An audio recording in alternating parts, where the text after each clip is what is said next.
Yo, it's good. It's your boy Kurt, and today we have another reaction. So, itong nakaraan nga, no, may pinuntahan akong maliit na salo-salo sa mga kaibigan. And, of course, after nung salo-salo na yun, kakaroon ng maliit na inuman, no? Kwentuhan, catch up sa buhay-buhay.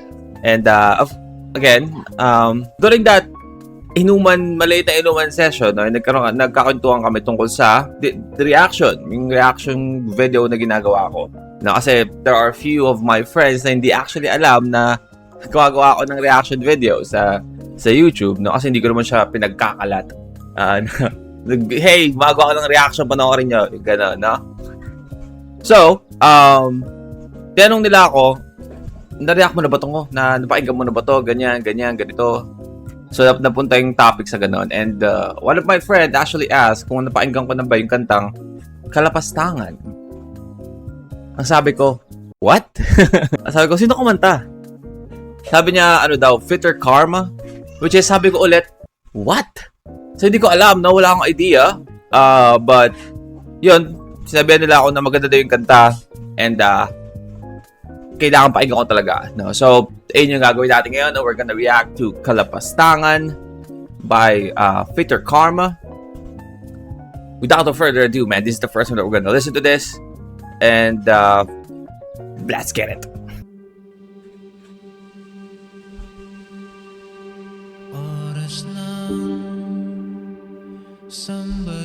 I'm sorry, what is happening on this photo? Like, what is happening in this photo?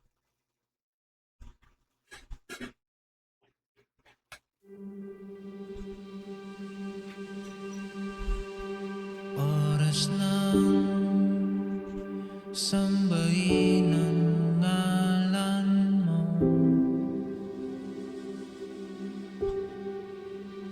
Para mabuhay habang buhay sa puso't isipan mo. Sino pa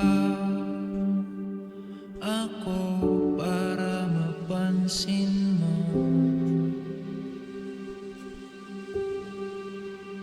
Mga dalangin ko sa'yo, sana'y pakinggan mo.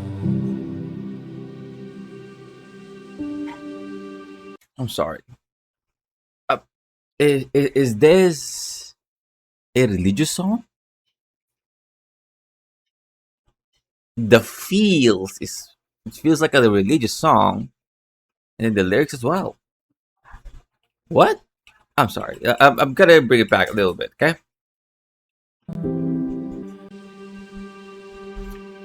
I'll bring it back a little bit, pero sinimulan ko sa umpisan. Oras lang, sambahin ang ngalan mo. Okay. Para mabuhay habang buhay sa puso't isipan mo. Sino pa ako para mapansin mo?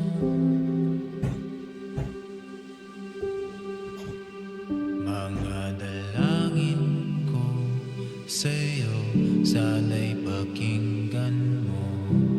Okay.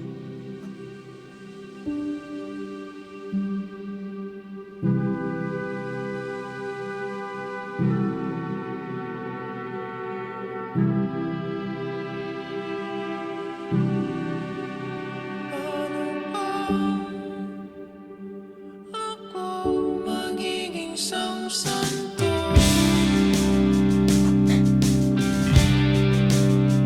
para makasama kita dyan sa tuwid ng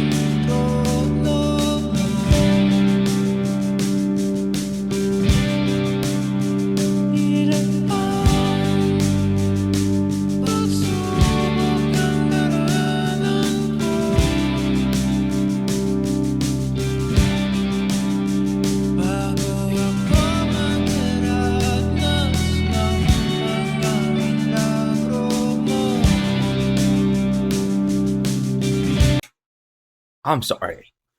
Okay. I'm fucking getting goosebumps. Oh my god. I'm sorry, guys. Sorry. Ibabalik natin ulit sa umpisa. I just want to make sure that itong sasabihin ko susunod after his tama, no? What the hell? This is the last time, guys. This is the last time. Oras nang sambahin ang ngalan mo. Mhm. Para mabuhay habang buhay sa puso't isipan mo. Sino pa ako para mapansin mo?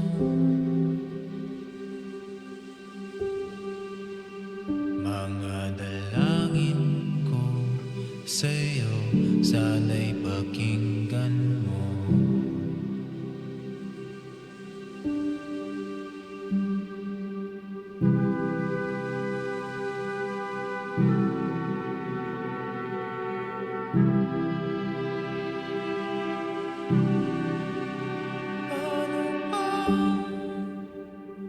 Ako magiging samsanto.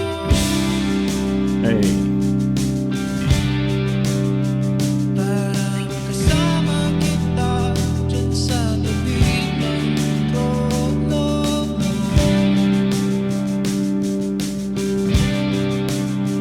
Hirap ang pagsubok ng daranan ko.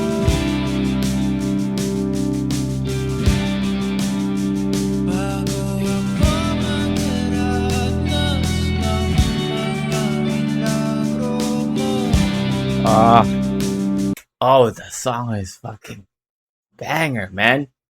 Is this about like yung sinasabi na ano na sinasamba kita? Alam mo 'yon? 'Di ba?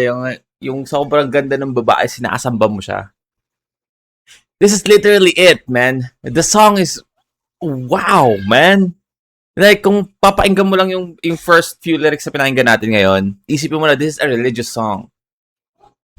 But nah, it's about a girl na yung sobrang sinasamba mo siya. Ganito yung nasasabi mo, no? You are my religion. You know, kanta ng R.E.M., yun talaga. Wow, man. And the song itself,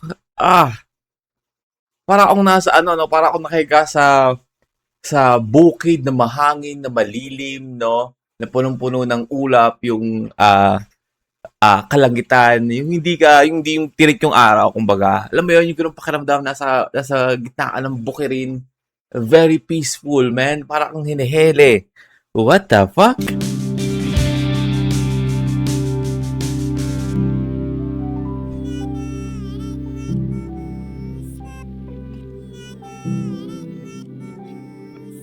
What the hell?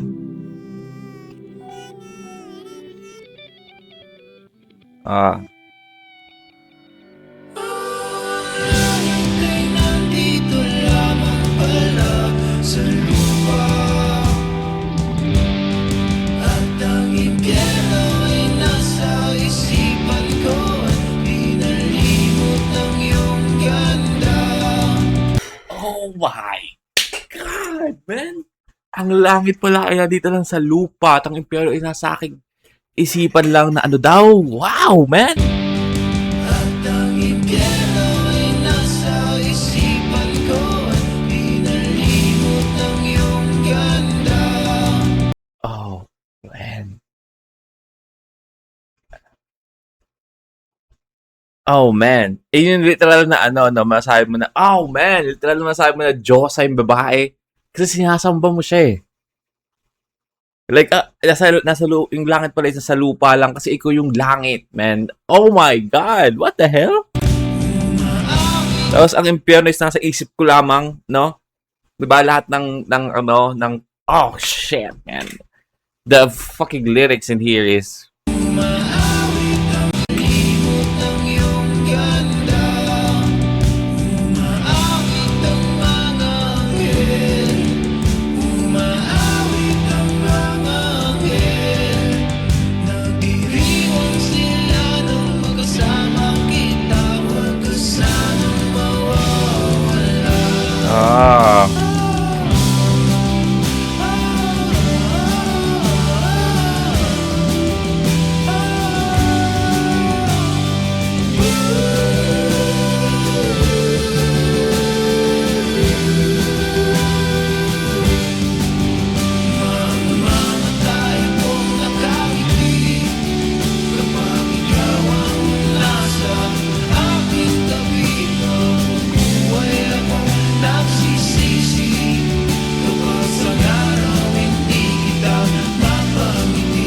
Ah, Nang di ka ibigin, kalokohan ang di ka isipin.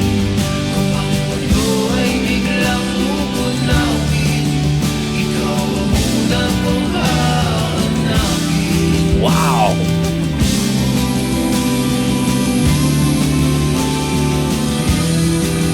Wow.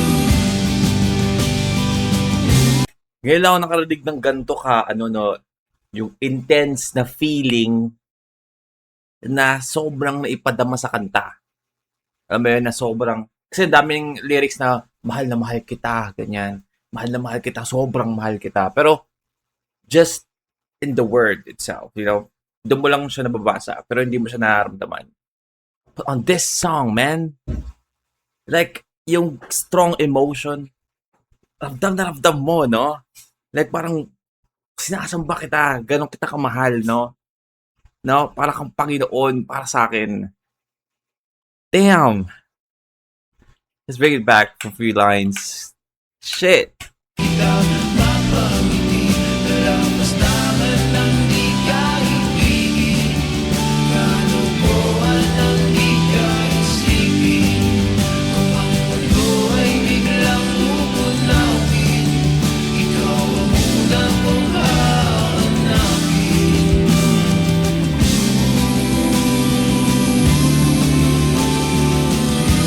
Like, kung, ano yun? Kung magugunaw na yung mundo, ikaw ang una kong hahanapin, man. Like, imagine, ganun mo siya kaano, kayo guys, kung magugunaw ang mundo, sinong una nyo hahanap? Pamilya nyo, diba? Magulang nyo, or for example, meron kang anak, diba? But especially kung isa kang single na lalaki, or single na tao. But, just to show yung feeling, no? Para ipakita yung feeling sa kanta. Also, kalapastanganan kung hindi kita iisipin. Wow, man! Damn! This song is fucking...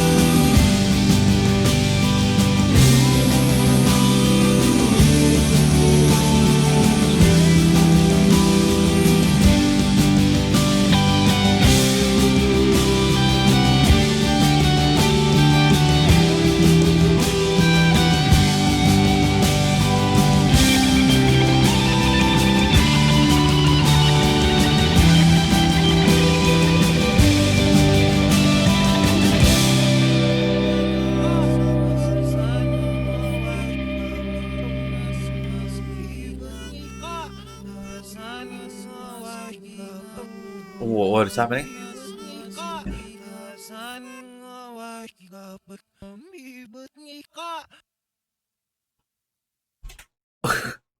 Ano ba yon?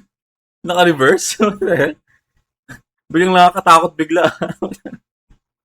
Alright, that's again Theater Karma, Kalapastangan, man.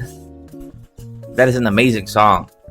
I mean, it's been a long time since yung nakarinig ka ng kanta na sobrang yung alam mo yun, binigyan ka ng pakiramdam na hindi mo naman talaga nararamdaman, no? Or wala ka naman talaga doon sa pakiramdam na yun, but naiparamdam sa'yo ng kanta. Alam mo yun, nagkaroon ng impact yung kanta sa'yo. That song is just wow, man. I mean, I'm missing out. I don't know. Oh, what? This is uploaded what? Released on November 24 of 2023. 2023? Uploaded siya sa YouTube ng August 19 of 2025, but released on November 24 of 2023. Producer Joao De Leon. Wow. That song, amazing, man. Amazing. Ilang masasabi ko. Hands up, man. That's gonna be, I don't know, one of my favorite song now.